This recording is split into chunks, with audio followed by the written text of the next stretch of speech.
नमस्कार दर्शक बंधु मु आपको ओडिशा टीचर यूट्यूब चैनल को स्वागत जनाऊँ।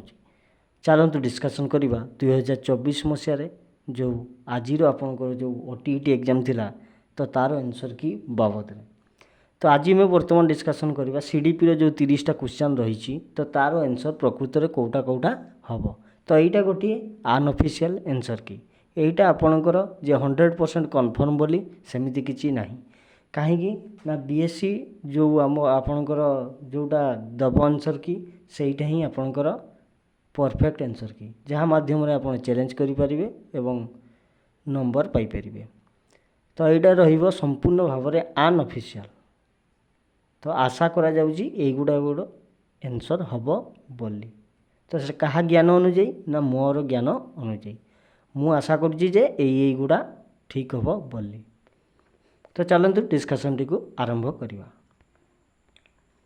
यहाँ सेट बी मन रखिए ये क्वेश्चन टी आपंकर सेट बी पेपर 1 ठीक अच्छे पेपर 1 सेट बी 2024 मसीहार ठीक अच्छे देखो देखिए प्रथम कौन ना चाइल्ड डेवलपमेंट एंड पेडागोजी तो क्वेश्चन नंबर 1 कौन कहूँ देखु ना प्राथमिक विद्यालय में बहुश्रेणी शिक्षादान व्यवस्था कहीं थाए तो मु केवल आंसर गुड़िक आलोचना करदे आपण मैंने चेक करने तो यार सठिक आंसर हो ऑप्शन नंबर सी श्रेणी अनुपात में कम संख्यक शिक्षक थिबारु। तापर आसी क्वेश्चन नंबर 2 निम्नलिखित मध्यरु शिक्षार्थी केन्द्रिक शिक्षण रे कहार गुरुत्व अधिक तो सठिक आंसर कौन हो शिशु ऑप्शन नंबर बी। तापर रही केउटी दक्षता भित्तिक शिक्षादान शिक्षण प्रक्रिया संपर्कित नुहे तो आर सठिक आंसर कौन हो ऑप्शन नंबर डी समस्त दक्षतार शिक्षादान और शिक्षण कार्य एक संगरे करा जाय थाए। प्रवेशिका परीक्षा केउ प्रकार परीक्षण एटा समस्ते जानिथिबे एटा कौन ना प्लेसमेंट केउटी परीक्षण एक साधनी नुहे चेकलिस्ट रही थाए रेटिंग स्केल रही था होमवर्क रही था तो कौन हो प्रोग्रेस कार्ड ठीक अच्छे प्रगति पत्र केउटी शिक्षादान शिक्षण सामग्री संपर्कित नुहे यहाँ मन रखिए आर सठिक आंसर हो ऑप्शन नंबर बी निर्धारित समय विषय वस्तु को समाप्त करवा यहाँ टीएलएम सहित कौन संपर्क रोचे तापर रही निरवच्छिन्न और संव्यापक परीक्षण बा जोटा कंटिन्यूअस एंड कम्प्रिहेंसिव कथा जो कहुए कौन हो होलिस्टिक डेवलपमेंट निम्न रे प्रदत्त केउ उक्तिटी सृजनशीलता संपर्कित ठीक नुहे माने क्रिएटिव कथा कौटा ठीक कहूनी ये देखो नुहे लगे मान तो ये आंसर हम से कहबार कौन अच्छे उभय पाठ्य और अन्यान्य सहपाठ्य भित्तिक सफलता परिमापन निमंते केउ मूल्यांकन पद्धति फलप्रद अटे यहाँ मन रखिए कम्प्रिहेंसिव ठीक अच्छे संव्यापक। तापर हूँ आप निम्नोक्त केउटी एक निरंतर परिमापन नुहे वृद्धिटा केतेबेले भी निरंतर हो पार ना। तापर हूँ बांदुरांक मतरे निम्नोक्त केउटी पर्यवेक्षण आधारित शिक्षण एक प्रक्रिया तो कौटा कौटा पर्यवेक्षण जाऊँगी ना आचरण करवाटा भी जाऊँगी मनोजोग देवा आचरणगत प्रत्येक ये भी जाऊँगी यहाँ जाऊनी ठीक अच्छे ऑप्शन नंबर सी। तापर देखिए आपंकर अंतर्निवेशी शिक्षा के विश्वास करे नाही कही देखो ताने कौन ना आउ 3टार विश्वास करूथबो माने गोटे विश्वास कर तो ए करुच्ची बी भी करुच्ची सी एटा कौन हो ऑप्शन नंबर सी एटा करे नाही।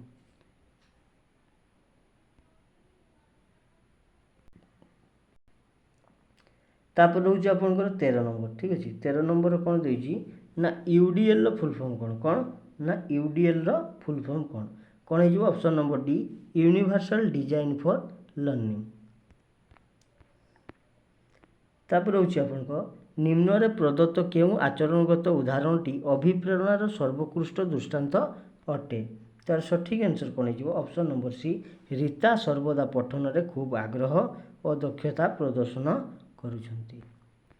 तापर रही आपंकर 15 नंबर निम्नोक्त मध्य केउ उक्तिटी शिक्षण अर्थ को सर्वोत्कृष्ट भाव बुझाई थाए तार सठिक आंसर कौन हो ऑप्शन नंबर सी हो परिपक्वता द्वारा व्यवहार परिवर्तन ही शिक्षण।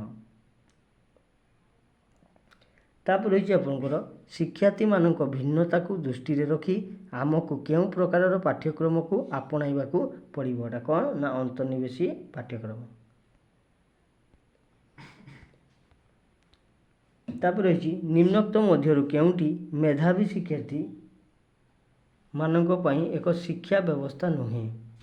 तो यार सठिक आंसर कौन हो ना ऑप्शन नंबर डी समर्थ दल गठन। ठीक अच्छे समर्थ दल गठन एबिलिटी ग्रुपिंग।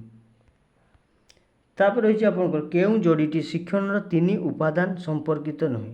तो यार सठिक आंसर कौन हो ऑप्शन नंबर ए आहरण मनोनयन। तापर हूँ निम्नोक्त मध्य केउंटी शिक्षण स्वरूप को ठीक भाव दर्शाऊ नहीं।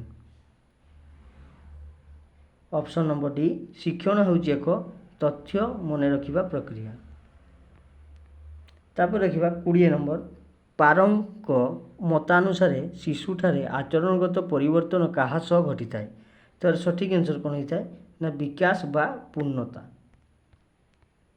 तापर रही जन्म पूर्वावस्था बा पूर्व नाटाल पीरियड केते वर्षर सेटा हो आपन 280।